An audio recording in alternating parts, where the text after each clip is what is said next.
Good evening students. आज के इस वीडियो में अपन अध्ययन करेंगे एकाधिकारी जो फर्म होती है उसका अल्पकाल में कीमत निर्धारण किस प्रकार किया जाता है। ठीक है, तो जैसा कि मैंने पिछली वीडियो में एकाधिकारी के बारे में बताया था, उसकी विशेषताओं के बारे में चर्चा की थी और उसके संतुलन की जो शर्तें थी, जो आवश्यक शर्त और जो पर्याप्त शर्त है, उनकी अध्ययन हमने पिछली वीडियो के अंतर्गत कर लिया था। इसमें हम देखते हैं कि सबसे पहले असामान्य लाभ की दशा किस प्रकार प्राप्त करता है। तो एक डायग्राम दिया हुआ है आपको यहाँ यहाँ ए आर वक्र है जो नीचे की तरफ गिरता हुआ है। तो इसका तात्पर्य क्या हुआ, अगर उस एकाधिकारी को अधिक वस्तुएं बेचनी है तो कीमत को क्या करना पड़ेगा, कम करना पड़ेगा। और ए आर जो है वो हमेशा एम आर की तुलना में क्या होती है, कम होती है। तो ये एम आर वक्र दिया हुआ है। ठीक है, और उसके बाद लागत की, ये तो थी आय की बात। हम लागत की बात करें तो ए सी वक्र औसत लागत वक्र को दर्शा रहा है जो युवाकृति का होता है। एम सी वक्र सीमांत लागत वक्र को दर्शा रहा है। क्लियर है। अब जहाँ एम आर और एम सी काट रहे हैं तो देखना किस बिंदु पे काट रहे हैं, एम आर और एम सी इस ई बिंदु पे काट रहे हैं। वहाँ पे क्या होगा, उत्पादक या जो एकाधिकारी है वो संतुलन में होगा।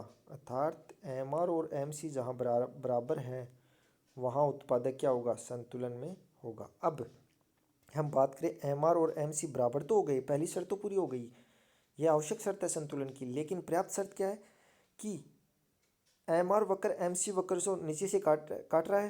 तो देखना ये एम आर वक्र है, ये यहाँ से शुरू होता है डी से और नीचे तक चल रहा है यहाँ तक, और ये एम सी वक्र है, ये नीचे से काट रहा है। तो दूसरी शर्त भी अपनी क्या है, पूरी हो गई है।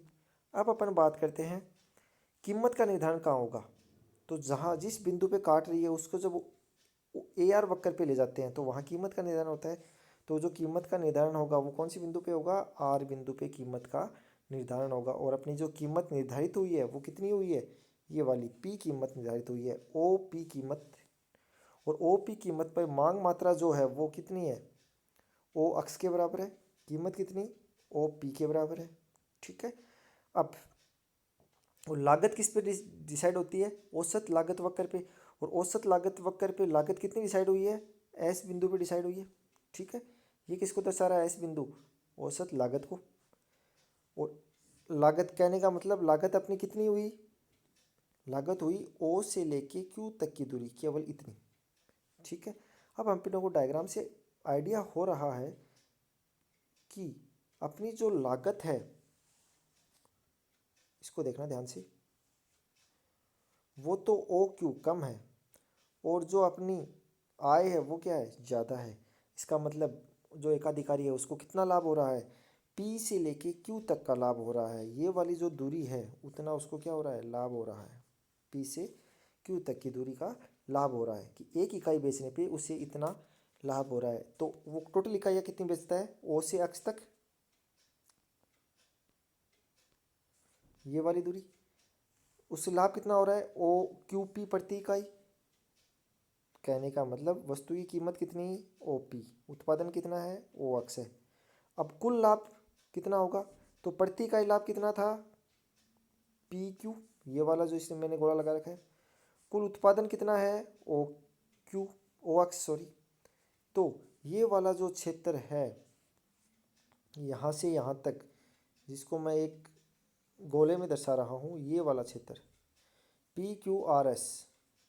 ठीक है, पी क्यू आर एस, उसको मैं बता देता हूँ आपको। यहाँ ये वाला क्षेत्र, ये क्या होगा, असामान्य लाभ प्राप्त होगा। अर्थात हम कह सकते हैं इस कीमत पर एकाधिकारी ओएक्स वस्तु का उत्पादन करेगा।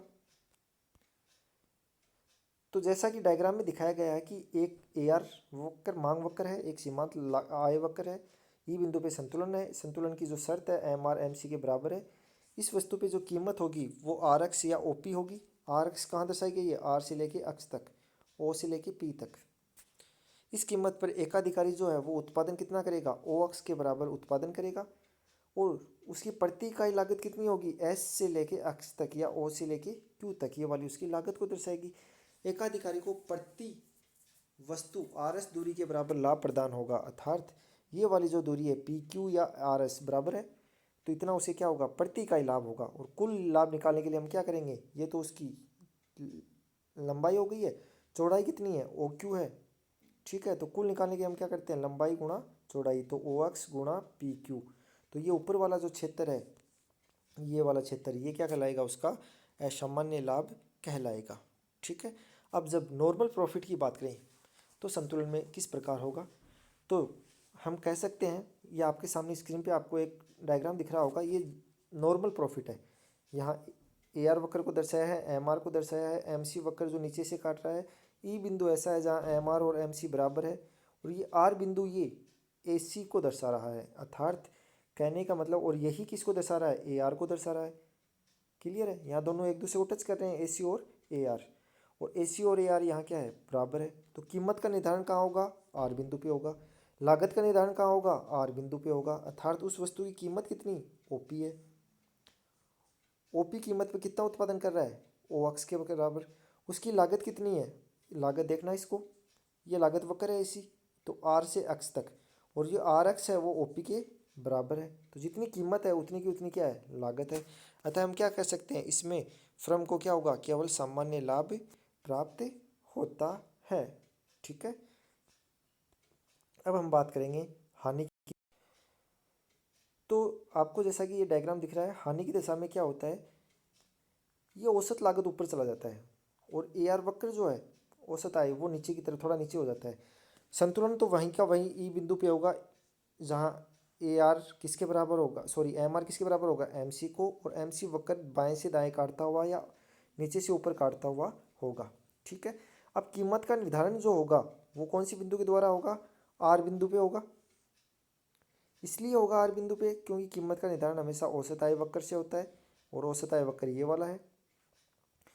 और लागत कितनी है वो किस डिसाइड होगा, औसत लागत वक्र से, और औसत लागत वक्र ये है। तो लागत कितनी है, ये एस बिंदु द्वारा डिसाइड होगी। ठीक है। तो कहने का मतलब कीमत तो कितनी है, एक्स से लेके आर तक, ओ से लेके पी तक है। ठीक है। लागत कितनी है, एक्स से लेके एस तक, कहने का मतलब ओ से लेके क्यू तक। तो यहाँ लागत ज़्यादा है और कीमत कम है, तो यहाँ की जो विक्रेता है या एकाधिकारी है उससे क्या होगा, हानि होगी। कितनी हानि होगी, ये क्यू पी के बराबर उसे हानि होगी, या एस आर के बराबर प्रति इकाई हानि होगी। अगर अपन कुल हानि की बात करेंगे तो हम बात करेंगे पी क्यू आर एस, इस क्षेत्र के बराबर उसे कुल हानि होगी। ये आपने यहाँ देख लिया है। और ऐसी स्थिति कब होती है, जनरली ऐसी स्थिति बहुत कम होती है। अधिकांशतः ऐसी स्थिति तब होती है जब मांग तो क्या हो, कम हो। मांग क्या हो, कम हो। तो ये वक्र, मांग वक्र तो नीचे की तरफ खिसक गया, और लागत क्या हो, ज़्यादा हो।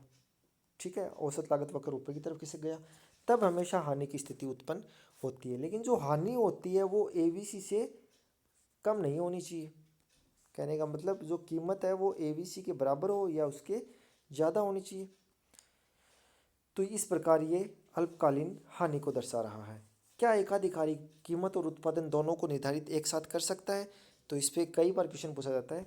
तो सामान्य दशाओं में एकाधिकारी वस्तु की पूर्ति और मांग दोनों दशाओं पर एक साथ नियंत्रण रखना संभव नहीं होता है, क्योंकि बाजार में एकाधिकारी होने के कारण वस्तु की पूर्ति पर तो वो नियंत्रण कर लेता है, लेकिन वस्तु की मांग को प्रभावित नहीं कर सकता। एक समय विषय पर एकाधिकारी उत्पादन स्तर और कीमत दोनों को एक साथ निर्धारित नहीं कर सकता। या तो वह कीमत को निर्धारित करेगा या वह उत्पादन को निर्धारित करेगा। यदि वह कीमत को निर्धारित कर लेता है तो उसे उस कीमत पर वस्तु की मांग के अनुसार पूर्ति तय करनी पड़ेगी।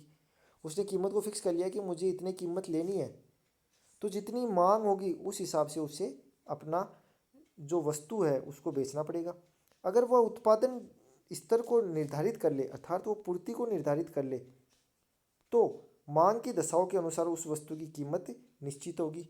अगर मांग ज़्यादा होगी तो कीमत ज़्यादा हो जाएगी। ठीक है। उस वस्तु पे एकाधिकारी वस्तु उस कीमत पे वस्तु को बेचनी पड़ेगी। अर्थात एक ही समय में पहले कीमत तय करना, उस कीमत पर इच्छा अनुसार वस्तु की मात्रा बेचना, दोनों कार्य एकाधिकारी के लिए पॉसिबल नहीं है।